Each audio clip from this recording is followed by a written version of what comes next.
आमर समस्तंकर सौभाग्य जे आज यशस्वी प्रधानमंत्री नरेंद्र भाई मोदी आज भुवनेश्वर रे 3 दिन गस्तर आसचंती आमको अवसर मिली जे आम समस्ते शुणा मु आज ये भुवनेश्वर महानगरी ओडिशा प्रदेश तरफ यशस्वी प्रधानमंत्री नरेंद्र भाई मोदी को स्वागत करुच्ची एवं धन्यवाद दूची से आज आमको समय देती आमर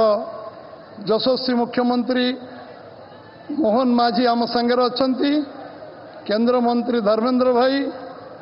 केंद्र मंत्री जुएल भाई अश्विनी भाई आम सांगे अच्छा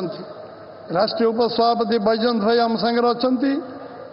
दुई उपमुख्यमंत्री केवी सिंह देव प्रभाती भौणी अच्छा आमर एठिकार लोकप्रिय सांसद अपराजिता भौणी अच्छा एवं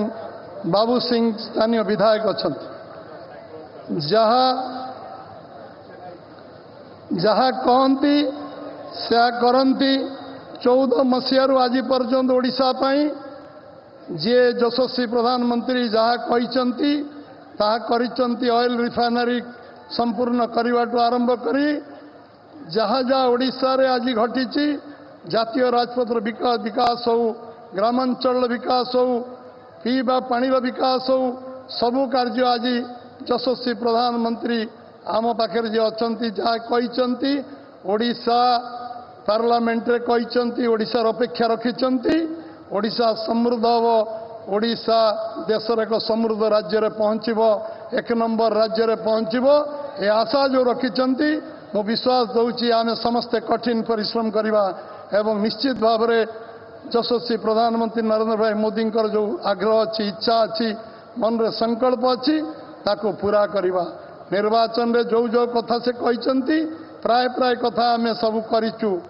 आम जगन्नाथ चारिद्वार खोलीचु सब विषय करूँ 31 धान क्विंटाल करूँ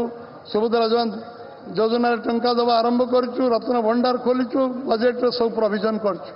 अधिक आलोचना मु करी नहीं आज आम तांकटू शुणा समय मु नेबी नहीं आपणकर आपण भीतर अंतराय सृष्टि करी नहीं एवं मु अनुरोध करी आमर यशस्वी मुख्यमंत्री मोहन चरण माझी से भाषण संक्षिप्त भाषण आम आगे रखिए तापर यशस्वी प्रधानमंत्री मोदी को आम वक्तव्य शुणा समस्त नमस्कार धन्यवाद भारत माता की।